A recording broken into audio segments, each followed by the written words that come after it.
ولا بايه. فاحنا النهارده هنقدمه كشاعر الاذاعي والاعلامي والحقوقي الكبير، الشاعر والانسان الاستاذ خالد الريفي. اتفضل.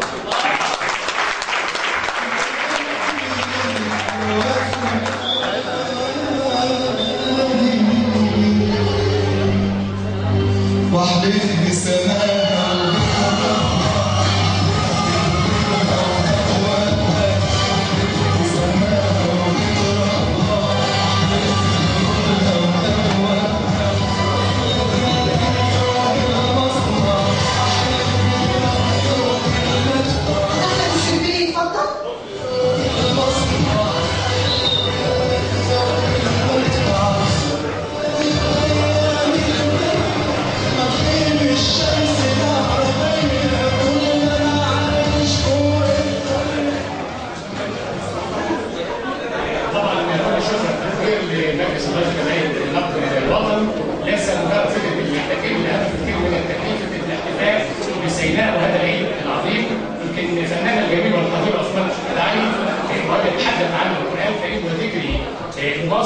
في بحث العلمي المثبت المصري ذكر في القرآن الكريم 400 مرة.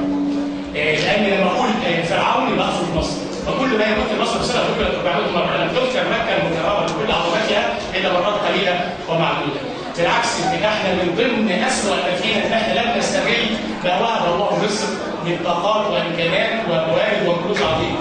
أبسط حاجة فكرة أن ننتبه حتى الآن إن البلد الوحيدة في العالم اللي ربنا سبحانه وتعالى تجلى فيها كانت في دور سيناء وفي جبل موسى. فكره التجارب دي احنا لو استغلناها سياحيا بدلنا سيناء، بدلنا اسبانيا بيجي لها 250 مليون سائح، المفروض ان احنا جينا ب 200 مليون سائح، لكن للاسف احنا لا نستغل اي امكانيات متاحه عندنا. لكن بالتاكيد كل سنه كل حمد طيبين، وانا اكثر سعاده بوجودي وصل هذه الباقه الرائعه من ابطالنا العظماء.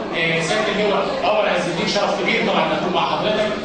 استاذنا القدير والقائد الكبير اللي هو نبيل اللي دايما بسعى بيه في مختلف الاحتفالات العسكريه المختلفه، سياده اللواء حامد. يمكن انا الحمد لله من بدايه عمل الاذاعه من 19 سنه وانا عاشق دايما للقاءات والمداخلات مع العسكريين، كنت بسافر بالطيران، كنت بلقاءات في نادي الابطال في علم السيره. فدي مش جزء من تربيتنا اللي دايما بنقول العسكر والكلام الغريب ده. اولا طبعا كلمه العسكر كلمه مرفوضه تماما لانها تمت المرتزقه اما المصريين، فكلنا عشنا فتره من حياتنا على الاقل فتره ان احنا كنا جنود في الجيش المصري العظيم. فاسمعنا في حاجه عن مصر ويحلو الكلام ويحلو ولكن صبح الانفاق في اشتياق وصبح ووجه وعطر صباح جميل لذيذ المذاق كأنك سكر وزهر وعنبر وأراضيك سحر وارق الآفاق عروس البحر وياسمين ورد لود شعب كريم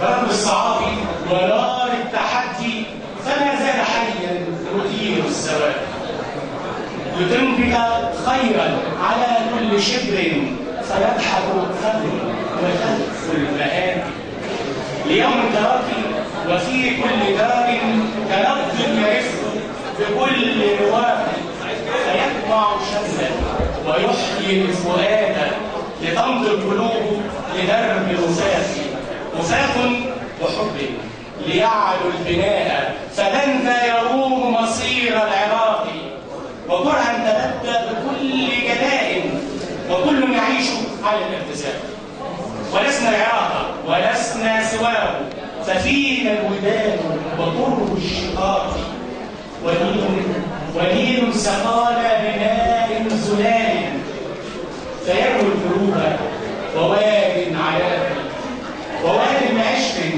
بمهد ومجد ونبع الخيال وسحر السواد بلاد يتوق اليها الكبير يهرول سعيا لعقد اتفاق لينهل من شهدها والرضا ويعطي بحب ليوم الفراق فمنك الحياه وظل ظليل مزدني العروق بحق ارتفاقي ولو كنت دينا لكان اعتداء.